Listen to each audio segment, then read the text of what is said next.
Anne Hidalgo est officiellement nommée Reine des Neiges, Arnaud Montebourg est de retour, tout s'accélère à gauche pour être sûr de faire de la merde au présidentiel 2022. Il est l'heure du 15e épisode de La Farce Tranquille. Taisez-vous. Non mais cet homme est ahurissant. Porte-parole du gouvernement. Ce que vous venez de faire, c'est super. Alors avant d'attaquer les ricanades de ce nouvel épisode de La Farce Tranquille, votre émission 100% politique tous les mercredis à 18 h, n'oubliez pas de vous abonner. Ah oui, là en ce moment, on tutoie les étoiles. On dit tu aux étoiles filantes parce que vraiment tout est dingue. On est à 155 000 abonnés, je sais pas si vous vous en rendez compte. Donc si on continue comme ça, à un moment donné, on aura plus d'abonnés que McFly et Carlito. Et là, à moi l'Elysée, à moi les galipettes sur l'herbe. Donc abonnez-vous, cliquez et n'hésitez pas aussi à mettre le pouce bleu. Ça c'est bien, pouce bleu, je sais toujours pas pourquoi. D'accord, oui. Ah, vous l'aurez compris, cette semaine, on va surtout parler de ce qui se passe à gauche. Les plaques tectoniques sont en train de bouger. À droite, c'est peinard. Ah oui, la mer est calme. Ils attendent leur sondage bidon là, de l'IFOP pour savoir qui est à peu près le meilleur candidat. Donc pour l'instant, pas de nouvelles. Aux extrêmes, pareil.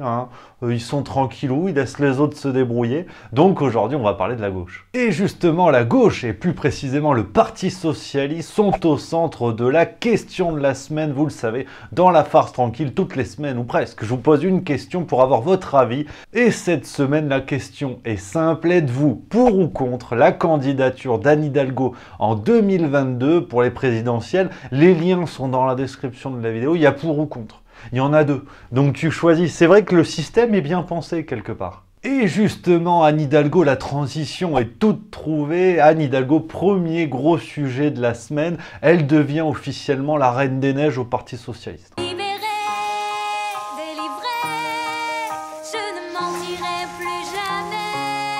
Ah, et le premier secrétaire du Parti Socialiste, Olivier Faure, lui a officiellement donné son soutien alors qu'un vote va avoir lieu le 16 septembre prochain pour savoir s'il va rester premier secrétaire ou si ce sera quelqu'un d'autre, notamment Hélène Geoffroy qui est en piste. Mais les deux sont pour Anne Hidalgo et là, ça y est, là c'est officiel. Ils ont dit non, de toute façon, on a une équipe de bras cassés, la meilleure c'est Anne Hidalgo.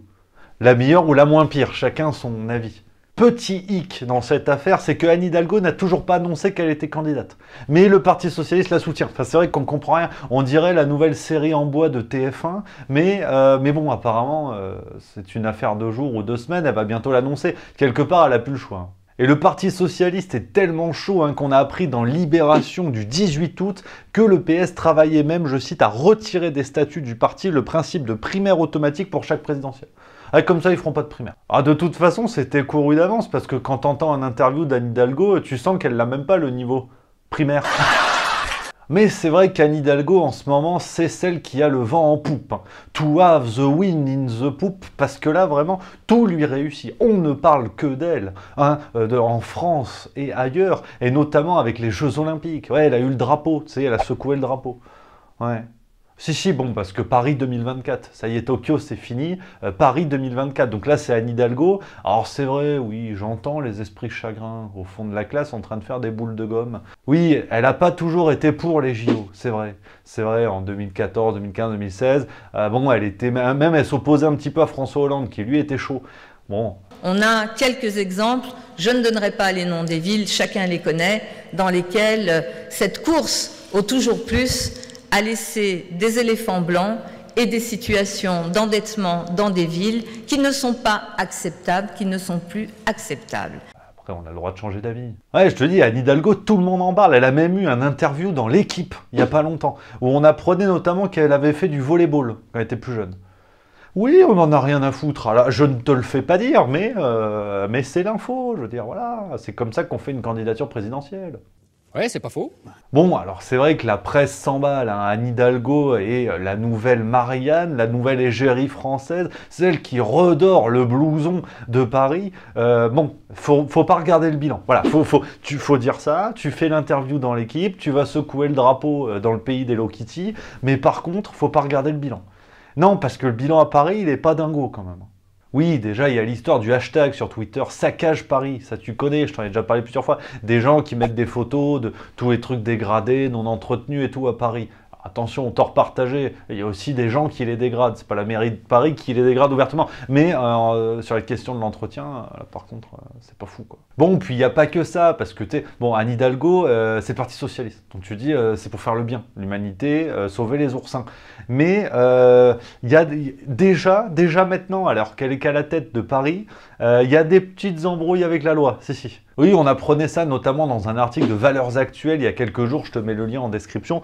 On apprenait que Anne Hidalgo avait mis en place une combine tout à fait illégale au sujet du temps de travail des agents de la mairie de Paris. Je t'explique. Alors la mairie de Paris, il y a 54 000 agents. Ouais, c'est vrai que c'est une grande ville. Là, je suis pas en train de te parler des Saintes-Maries de la Mer. Bon, alors actuellement, les agents de la mairie de Paris travaillent 1552 heures par an.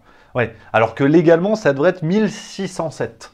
Ouais, c'est parce que c'est la loi. En fait, pour la simple et bonne raison que c'est la loi. Alors, on l'imagine, hein, pour ne pas se retrouver avec une grève sur le dos et rester en bonne entente avec les services de la mairie, Anne Hidalgo a mis en place une petite combine. Parce qu'elle allait être obligée d'appliquer la loi des 35 heures. Elle a dit non, on va trouver quelque chose, hein, ça reste entre nous. Et notamment, elle a trouvé une affaire de pénibilité de travail propre à Paris. Ouais, ce qui permet de récupérer 3 jours de repos en plus, pour tous les agents. Ah, c'est cadeau, c'est Anne qui fait le chèque en avant.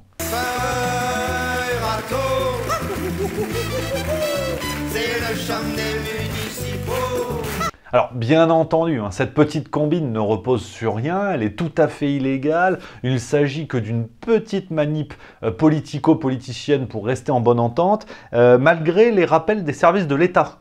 Et l'État a été obligé de lui dire « Anne, tu fais de la merde hein, parce que c'est quand même une règle qui remonte à août 2019 et elle n'avait toujours pas été appliquée à Paris. » À tel point que le préfet d'Île-de-France, Marc Guillaume, a dit dans la presse, et il a notamment fait une lettre hein, qui a été publiée par Le Parisien, où il a dit qu'il retoquait. Il retoquait cette combine. Elle ne peut pas le faire, elle n'a pas le droit.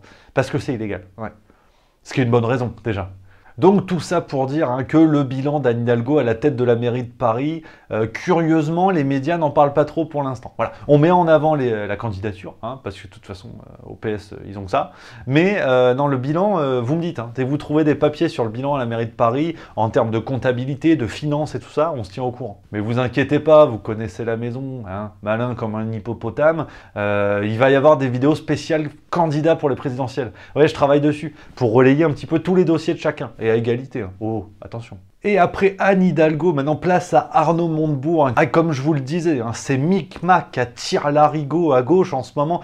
Tout s'accélère, tout va très vite. Ah, il pleut des candidats, c'est assez incroyable. Et notamment ce bon vieil Arnaud Montebourg qui est de retour. Je ne sais pas quoi vous répondre.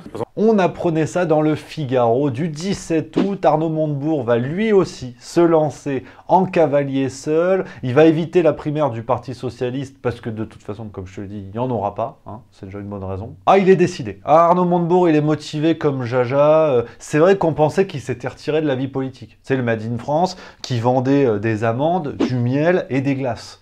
Non, finalement, il revient à la politique. Parce que on se refait pas. Donc là encore, pour briser tout suspense, hein, il va se déclarer officiellement candidat le 4 septembre prochain. Alors on ne sait pas trop quelle va être sa ligne hein, entre souverainisme, Made in France et pull marinière, mais on risque d'avoir un projet qui va encore nous régaler. Alors attention Arnaud Montebourg, j'en vois qui gueule là-haut. Arnaud Montebourg, faut saluer la démarche du type. C'est quand même un mec qui a porté ce discours-là du Made in France depuis plusieurs années. On aura peut-être un projet politique intéressant. On verra. Ça fera pas 4%. Bon, c'est-à-dire que ses frais de campagne, il peut commencer déjà à faire une cagnotte litchi. Mais c'est déjà ça. Eh bien le changement, c'est maintenant. Donc, mine de rien, tout ça vient semer encore plus le bordel à gauche, parce qu'on a déjà Mélenchon pour la France Insoumise, qui sera candidat en 2022, mais d'ailleurs jusqu'en 2234, normalement, hein, si en termes de longévité on est bon. Je ne te connais pas, fais-tu la gueule.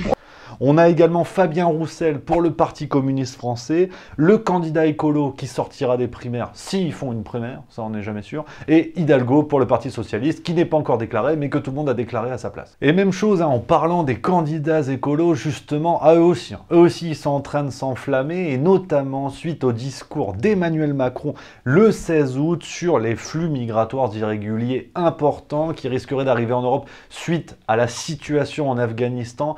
Les écolos se sont sentis pousser des ailes. Parce que c'est vrai que moi au départ je pensais qu'il parlait que d'écologie. Non, mais parce que je suis un crétin. Non, non, ils font aussi de l'humanisme. L'humanisme, l'humanitaire, ils font tout ça. Et ils ont dit, non, non, on va accueillir les Afghans. Ils ont dit, Macron, c'est scandaleux et tout ça. Ils étaient vent debout, ce qui est pratique pour les éoliennes. Et tous, hein, ils sont montés au créneau. Mathieu Orphelin, Julien Bayou. On a aussi eu Jeanne Barséguian, la maire de Strasbourg. Éric Piolle, on va y revenir. Ah, ils ont tous dit, non, non, il faut accueillir les Afghans. Nous, on n'est pas Macron et tout ça. Alors... opportunisme humanitaire ou véritable sens du devoir, je sais pas, je vous laisse libre de la réponse. Et c'est vrai que le champion toute catégorie pour l'instant, c'est Éric Piolle, le maire de Grenoble. Dans le journal du dimanche du 8 août, il nous a sorti une phrase, je pense que même le Alain Delon des grandes heures n'aurait pas osé par modestie. C'est dire. Ouais, ah, tu sens Rico El Piolo, tu sens qu'il est motivé, ah lui il est chaud pour la primaire. Il va casser des mâchoires si ça se passe pas comme il veut, parce qu'il a déclaré, attention, concentre-toi. J'ai l'expérience de la victoire et de l'exercice du pouvoir. Je suis le centre de gravité au cœur d'un arc humaniste allant de Mathieu Orphelin à la France insoumise. Ah, c'est vrai qu'on dirait un discours de Palpatine dans la bouche de Jean-Pierre Raffarin. Tu sais, il y a des mélanges qui marchent pas très bien. Mais c'est Éric Piolle, il est motivé, hein. Qu'est-ce que tu veux que je te dise ? Donc voilà les grands sujets de la semaine pour cet épisode de La Farce Tranquille. Vous l'aurez compris, ça s'active énormément à gauche en attendant un petit peu que ça bouge à droite. Mais en tout cas, la transition est toute trouvée pour les pépites de la semaine.